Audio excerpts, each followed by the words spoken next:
Muy buenas noches a todos nuestros suscriptores. De nuevo, Voz Libertaria de Venezuela, con 5 minutos de la resistencia, que es nuestra sección especial, viernes 14 de agosto del 2020.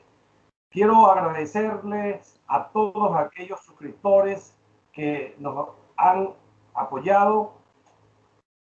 Si no fuera por ustedes, siempre estoy diciendo que la ventana de la libertad de Venezuela no saldría al aire por esta plataforma YouTube. Y quiero también recordarles a todos los que no se han suscrito que lo hagan solamente tocando la campanita, y les recuerdo que es totalmente gratuito.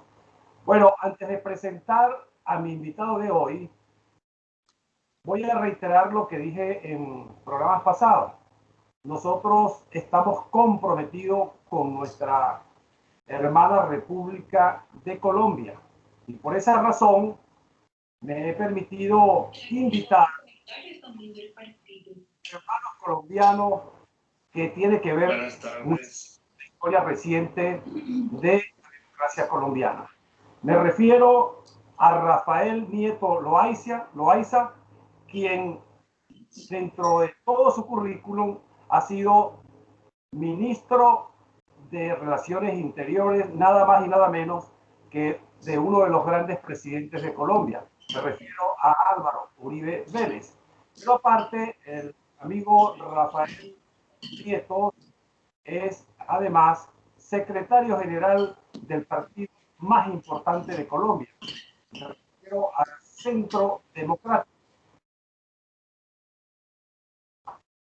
Antes de la primera pregunta, yo quiero de nuevo hacerle el llamado a toda la diáspora venezolana, que creo que alcanza de 1.900.000 a 2 millones, nada más y nada menos, de la cifra de venezolanos, de que estamos comprometidos no solamente con la libertad de Venezuela, sino con el fortalecimiento de la democracia colombiana.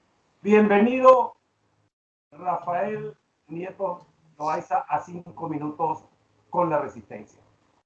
Luis, muchísimas gracias por esta invitación. Me honra mucho. Debo precisar, sin embargo, que yo no soy el secretario general del Centro Democrático. Alguna de sus fuentes se equivocó en entregarles información. Bueno, pero es miembro de la Dirección Nacional del Centro Democrático, Rafael. Soy parte de la mesa de dirección del partido, correcto. Bueno, ese es un compromiso bastante importante y no es cualquier cosa.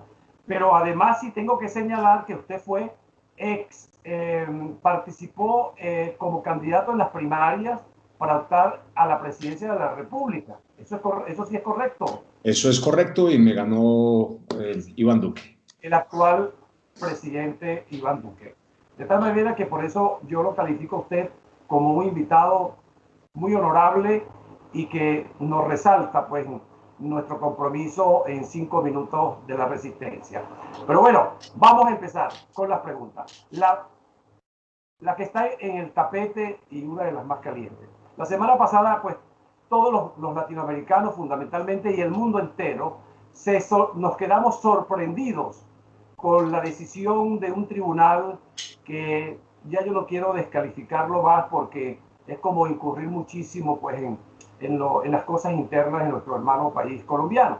Me refiero a la injusta y a la vil privativa de libertad que sufrió nada más y nada menos que, para mí, uno de los colombianos que ya es historia. No es que ha hecho historia, Álvaro Uribe Vélez es historia, y lo ha demostrado como un demócrata cabal, como un hombre valiente, que si no fuese por él y su gobierno, Colombia no sé si estaría incluso en circunstancias peores que las que tenemos en Venezuela. La pregunta, Rafael, ¿cómo evalúa usted esa decisión de ese tribunal? Quizás, Luis, para usted el pudor lo invite a ser prudente en relación con la calificación de la decisión de la Corte Suprema de Justicia dictándole medida de aseguramiento con privación de la libertad al presidente Álvaro Uribe. Pero yo no tengo ese pudor y no tengo razón para no decir lo que efectivamente ahí ha ocurrido. Esa es una decisión de corte político tomada por un tribunal con un sesgo antiuribista viejo y que además viola los más elementales derechos y libertades del presidente y el debido proceso. Permítame empezar por el carácter antiuribista de este tribunal. Este enfrentamiento se retrotrae a una denuncia que hiciese un funcionario del presidente Álvaro Uribe contra dos magistrados de la Corte Suprema de Justicia, muy importantes ambos porque los dos habían sido presidentes del tribunal, por vínculos entre ellos y un narcotraficante italiano de nombre Giorgio Sale, que después fue extraditado a ese país europeo. Giorgio Sale le daba relojes costosos, viajes, agasajos a estos magistrados y ese hecho fue denunciado por funcionarios de la administración del presidente Uribe. Esa denuncia cayó muy mal al interior de la Corte Suprema de Justicia. En lugar de que la Corte hiciera un examen de la conducta de sus magistrados y tratara de determinar si efectivamente habían incurrido no solo en conductas antiéticas, esta claramente lo es, sino además eventualmente en delitos, lo que hizo la Corte fue enfilar sus baterías contra el presidente. Dentro del ejercicio de división de poderes en Colombia y por el sistema de frenos y contrapesos que es indispensable en un sistema democrático, el fiscal general de la Nación, el encargado de perseguir el delito y acusar a los presuntos delincuentes, es designado por la Corte Suprema de Justicia, pero de ternas que presenta el presidente de la República.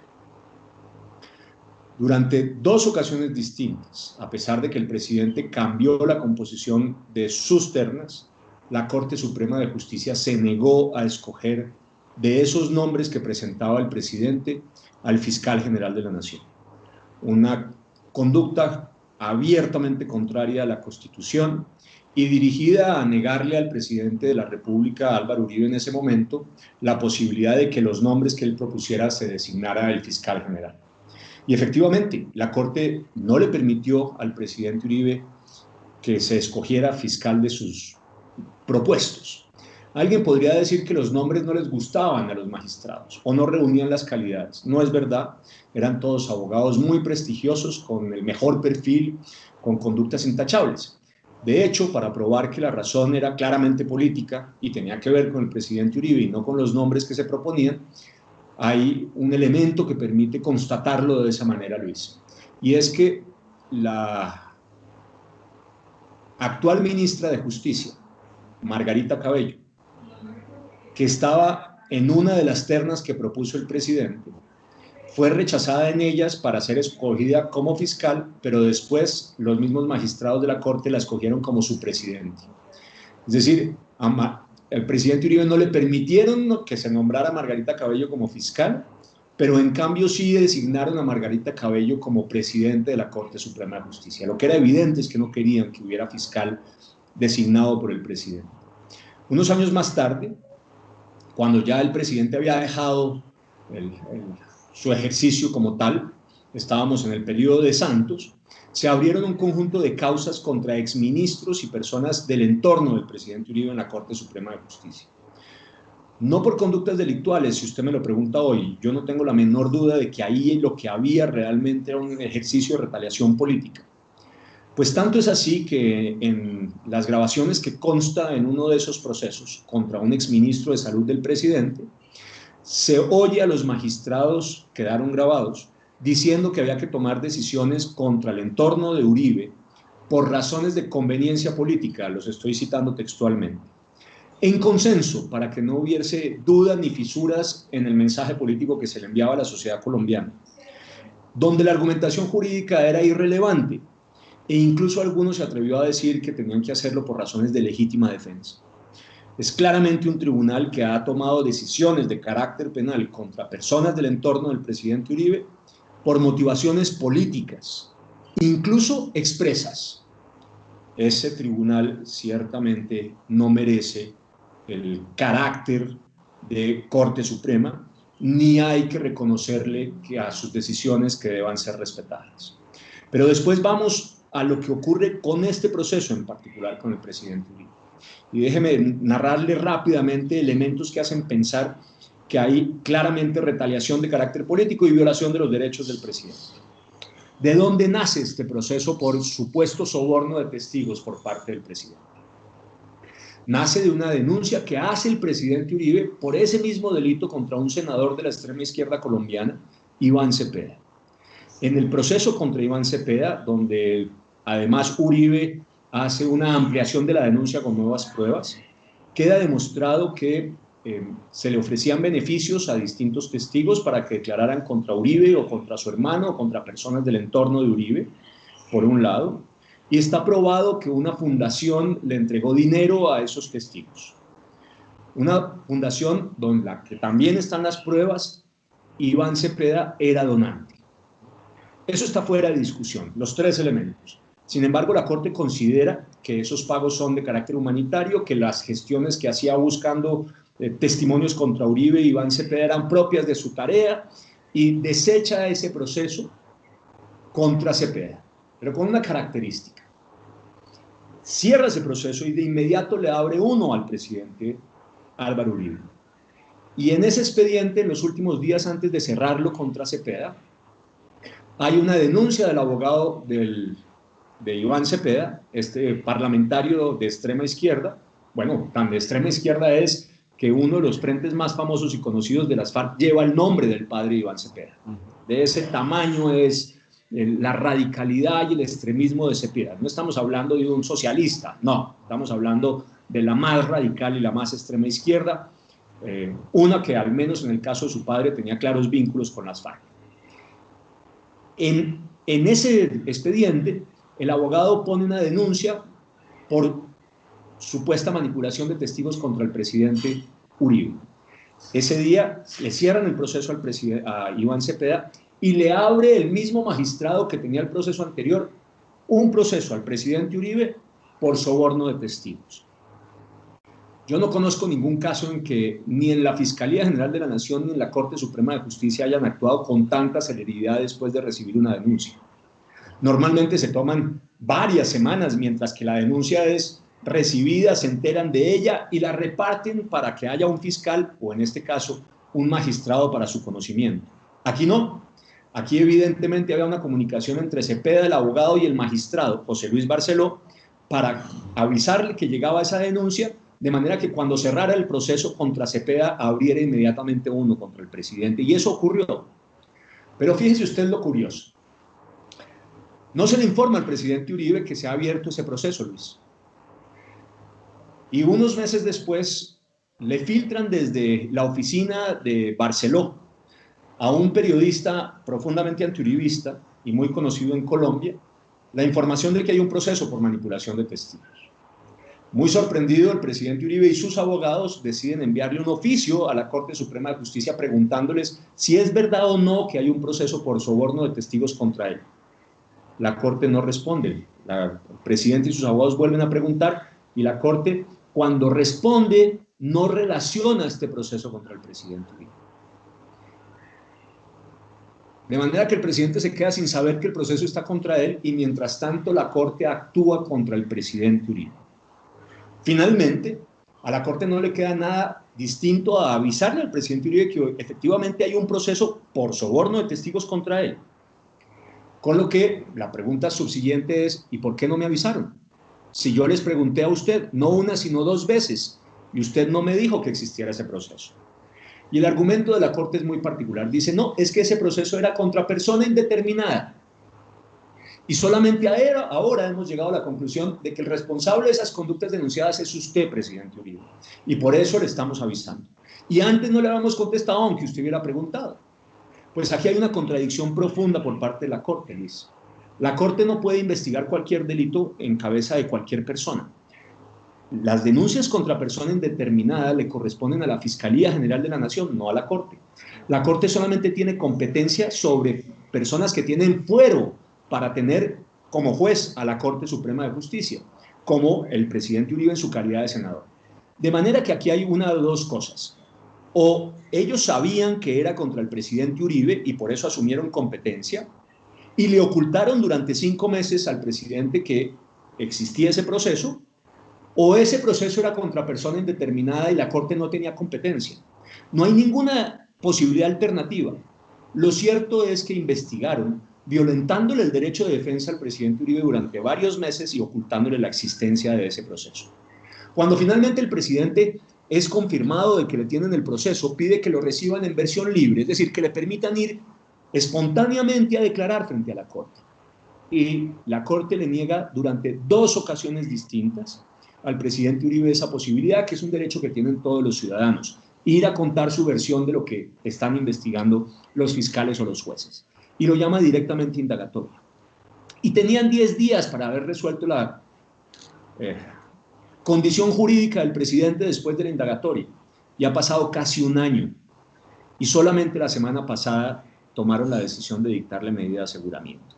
Pero en el mientras tanto ocurren muchas más violaciones. Por ejemplo, al presidente Uribe le hacen una interceptación de las comunicaciones, pero no se la hacen en el marco de su proceso, no, se lo hacen en el marco de una investigación contra un parlamentario de un departamento en el Pacífico colombiano, del Chocó, que se llama Nilton Córdoba, que no tiene nada que ver con Uribe, Luis, ni tiene nada que ver con el uribismo, ni con el Centro Democrático.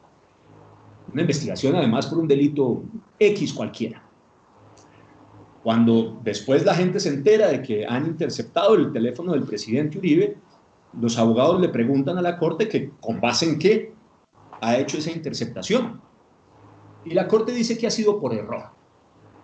Lo dicen públicamente, el presidente del tribunal y el magistrado ponente, José Luis Barceló.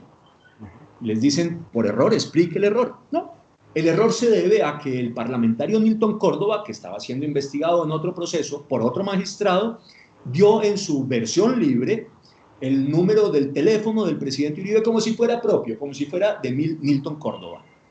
Eso dice la Corte.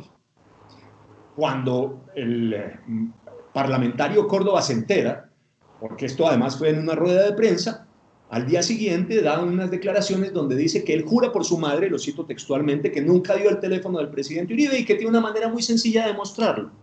Dice, mi versión libre es del mes de mayo del 2018 y las interceptaciones al teléfono del presidente Uribe fueron en los meses de marzo y abril del 2018, de manera que no pude haber sido yo quien diera el teléfono. Lo consiguieron de otra manera. Pues bien, era muy fácil de resolver para la Corte el problema, les bastaba con mostrar la versión libre y verificar que ahí efectivamente estuviera el teléfono del presidente Uribe. Por supuesto, nunca han mostrado la versión libre de Nilton Córdoba porque se les caería la mentira.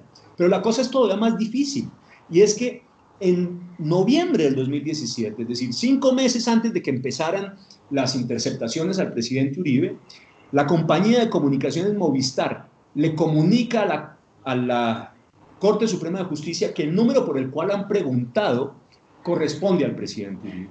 Y en febrero del 2018, un mes antes de que empezaran las interceptaciones, ya no fue una compañía de comunicaciones, fueron los propios investigadores judiciales de la Corte los que le avisan a la Corte y al magistrado Barceló directamente que ese número por el que pregunta es del presidente Uribe. Es decir, no había la menor duda de que Barceló sabía que el número que estaban usando para interceptar al presidente era del presidente. Ahora yo le voy a decir otra cosa. Era muy fácil darse cuenta que no era un parlamentario chocobano el que estaba hablando. El presidente Uribe es probablemente la voz más conocida con el acento más identificable y fácil que hay en Colombia. Difícilmente alguien no reconoce la voz de Uribe. Pero la cosa es aún más complicada. La primera grabación que se hizo es de una conversación que tiene el presidente Uribe con unos periodistas en una entrevista donde le dicen presidente Uribe, él se identifica como el presidente Uribe y hablan sobre las cosas típicas que eran las naturales en una conversación con el presidente. Pues la cosa es tan clara que a los muy pocos días Óscar Álvarez, el funcionario de policía judicial encargado de hacer las interceptaciones, le avisa a la Corte que ese número no es de Nilton Córdoba, que ese número es del presidente Uribe. Y aún así, esas interceptaciones duran por lo menos por un mes. La Corte interceptó ilegalmente al expresidente de la República y senador más votado del país, sabiendo que lo estaba interceptando ilegalmente. después de que le hubieran avisado que ese era el número del teléfono del presidente Uribe y después de que le hubieran avisado que esa voz era la del presidente Uribe. Y para esconder esto, mintió. Pero bueno, esa es una prueba nula, claramente nula, en cualquier parte del mundo. Pues la Corte legalizó esas grabaciones diciendo que había sido un hallazgo imprevisible y que, por tanto, no tenía razón para desecharlo y que tenía que introducir esas 22.000 horas llamadas, mensajes que se grabaron al presidente, en las cuales hay que decir además, Luis, que no existe ni una sola conversación del presidente Uribe con un testigo, no hay, ni una sola conversación del presidente Uribe con su abogado dándole las órdenes o las indicaciones, la dirección de que sobornara testigos, y ni una sola conversación que haga pensar que el presidente Uribe sabía que pudiera haber alguien sobornando testigos. Aún así, las introdujeron en el ejercicio. Pero le doy un elemento adicional que muestra la gravedad del problema. A las comunicaciones entre Uribe y su abogado, que por definición son inviolables aquí y en Cafarnaún, las interceptó la Corte Suprema de Justicia y las usa contra el presidente Uribe y contra su abogado, aunque no digan nada, en una clara violación de los derechos y libertades del presidente. En su defensa, el presidente ha pedido que interroguen en al menos 6 casos distintos unos testigos que favorecen su posición y la Corte se ha negado a hacer esos interrogatorios. Y el testigo más importante que tiene la Corte contra el presidente, un criminal condenado en muy distintas ocasiones que se llama Juan Guillermo Monsalve, es interrogado por la Corte, pero en el periodo en el cual no se sabía que había proceso contra el presidente y por tanto no hubo posibilidad de contradicción de la prueba ni contrainterrogatorio por parte de los abogados del presidente. Y cuando le ha pedido los abogados a la Corte que haga un nuevo interrogatorio a Juan Guillermo Monsalve, se han negado. Y podría seguir con uno y otro y un tercero ejemplos concretos de cómo aquí se ha violado de manera grosera el debido proceso, se han vulnerado los principios más fundamentales de la intimidad de las comunicaciones, no solamente las privadas del presidente, sino las que tiene con su abogado, y se han violado de todas las maneras posibles los derechos y libertades. Claramente, Luis, hay una decisión de carácter político. ¿Por qué?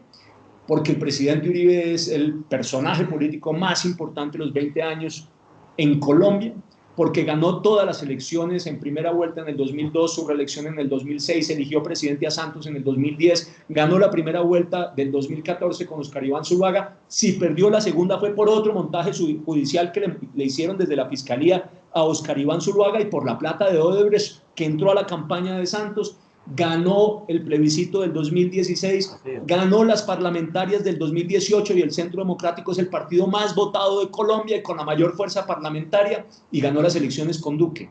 A ese que no han logrado vencer, Luis, en las urnas, a ese es el que quieren sacar del juego político a través de decisiones judiciales. Y aquí se juntan ese deseo de abrir los espacios para las elecciones del 2022, sacando del juego al uribismo. Primero, esa animadversión profunda de sectores muy importantes de la Corte Suprema de Justicia contra el presidente Uribe y su sesgo antiuribista. Segundo y tercero, por supuesto, el ánimo de venganza de la extrema izquierda que encontró en el presidente Uribe el dique de contención de sus avances en el continente y que los derrotó militarmente en Colombia. Bueno, Rafael, con este relato no queda la menor duda de que no solamente es un plan político, sino que hay un Tribunal Supremo de Justicia que quiere defenestrar, como usted lo está señalando, a uno de los hombres más importantes de Colombia y uno de los defensores, como vuelvo a repetirlo, de la democracia colombiana. Pero fíjate que toda la ciudadanía prácticamente de América, analistas políticos, yo soy uno de ellos, todos coincidimos, y ahora con este relato tan preciso que tú nos acabas de hacer, Rafael, se corrobora lo que nos está preocupando, pues, a todos los latinoamericanos que queremos ser libres y que creemos en las democracias sólidas. Y señalamos que con esta decisión de este Tribunal Supremo de Justicia, pudiéramos estar, o Colombia pudiera estar en el camino de convertirse pues en la desgracia en la que se ha sumergido Venezuela a través de todas estas bandas criminales disfrazadas de socialistas y de comunistas. ¿Usted cree entonces pues que esto pudiera ser el inicio de un poder judicial que, como sabe que la fuerza popular no va a permitir que un líder como Uribe pues sea vilipendiado, entonces adopta la aparente justicia para iniciar ese proceso de degradación de la democracia colombiana? Estoy convencido de ello, Luis. Yo creo que no hay nada más injusto que una decisión judicial injusta. No hay nada más injusto que una decisión judicial arropada de formalismos y de legalismos que en realidad supone la violación de los derechos y libertades y el debido proceso de las personas que están siendo investigadas. Hay que advertirle, Luis, a la gente que Uribe no ha sido condenado. No hay una sentencia en su contra. Lo que hay es una medida de aseguramiento privativa de la libertad mientras que lo investigan, que además tampoco era ajustada a derecho.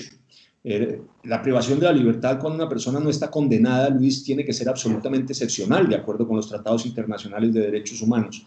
Y aquí había medidas alternativas para lo que le preocupaba a la Corte sin necesidad de privarlo de la libertad. Pero fíjese usted la motivación política de la Corte. Apenas decide esta privación de la libertad domiciliaria contra el presidente Uribe, le envían una carta al Senado de la República advirtiéndole que han tomado esa medida para que no le permitan al presidente ejercer su representación política como senador. Es claramente una decisión que lo que busca es sacar primero del Senado y después del juego político al presidente Uribe. Y va a tener unas consecuencias. ¿Cómo se va a comportar el uribismo y cómo se va a comportar el Centro Democrático sin su figura más importante, sin su líder natural, su líder obvio? Ahí hay unas preguntas todavía por resolver, pero que el propósito es erosionar ese dique de contención, horadar esa muralla que detuvo el avance de la izquierda radical violenta en Colombia, y además que sirvió de dique de contención en el resto del continente, y que para eso lo que están usando es una medida de carácter judicial, yo no tengo la menor duda. Yo he dicho que esto es el primer paso de la ofensiva final. Y es el primer paso de varios que ya están dando. El segundo es tratar de erosionar la legitimidad del presidente Duque. Entonces sostienen que aquí hay dineros que han entrado del narcotráfico, lo que es falso. La campaña fue especialmente escrupulosa en tener cuidado en quiénes podían aportar a ella y quiénes no. Aquí están diciendo que si no hubiese sido por esos dineros que no han entrado del narcotráfico, no se hubiera ganado la elección contra Petro, lo que también es falso. Para que usted tenga una idea, el presidente Duque le sacó más de 2,5 millones de votos a Gustavo Petro, alrededor de 8 puntos porcentuales. No es cierto lo que están diciendo. Aquí están tratando de sostener una y otra vez que el gobierno es ilegítimo y que aquí, por tanto, lo que hay que hacer es un cambio de carácter extremo. Es el ataque al presidente por un lado, es el ataque al uribismo por el otro. Y ahora estos fulanos que han estado untados de narcotráfico, Luis, desde antaño, desde siempre, porque no ha habido mafia más grande ni más poderosa que la de las FARC en Colombia. Ahora estos que son mafiosos, que además buena parte de sus unidades no se desmovilizaron en el pacto con Santos porque se quedaron trabajando en el tema del narcotráfico, que entre otras el jefe negociador de las FARC, miembro del secretariado de esa organización, el segundo al mando, Iván Márquez, dejó el proceso y se devolvió al monte, y junto con él otros miembros del secretariado, para dedicarse al narcotráfico. Esos que han sido mafiosos históricamente, ahora se dan el lujo de sostener que somos nosotros quienes hemos combatido sistemáticamente al narcotráfico, que hemos producido los mejores resultados en la lucha contra los narcocultivos, que logramos reducirlos a su mínima expresión durante el gobierno del presidente Uribe, que extraditamos centenares de narcotraficantes, que extraditamos a buena parte de la cúpula de las autodefensas llamadas paramilitares porque siguieron delinquiendo, la mayoría de ella vinculada al narcotráfico, que nosotros ahora somos los narcotraficantes. Esa es la típica inversión de los valores y las mentiras sistemáticas que vienen desde la izquierda radical. La izquierda radical se predica demócrata y en realidad es totalitaria. La izquierda radical dice defender derechos y libertades y los viola de manera sistemática. La izquierda radical dice que lucha por los pobres y en los países donde gobierna aumenta de manera sustantiva la pobreza y la miseria. El caso típico para mostrar hoy es el de Venezuela, pero si nos vamos un poquito más lejos es de Cuba, que es también un país lleno de miseria y lleno de pobreza. Así es. Pero dicen ser los grandes adalides de la lucha contra la pobreza y las grandes adalides de los pobres. Y aquí pasa lo mismo. Ahora están diciendo ellos que son los que luchan contra el narcotráfico cuando son de entrada los que han tenido vínculos sistemáticos con la mafia eternamente. Bueno, Rafael, en esta primera parte se nos ha acabado el tiempo. Voy a dejarte para la segunda parte porque vamos a profundizar sobre este tema. Precisamente el relato, y eso ha sido constante en la historia de los izquierdistas, socialistas, comunistas, el relato siempre es contrario a lo que predican y ahí estoy totalmente de acuerdo con usted.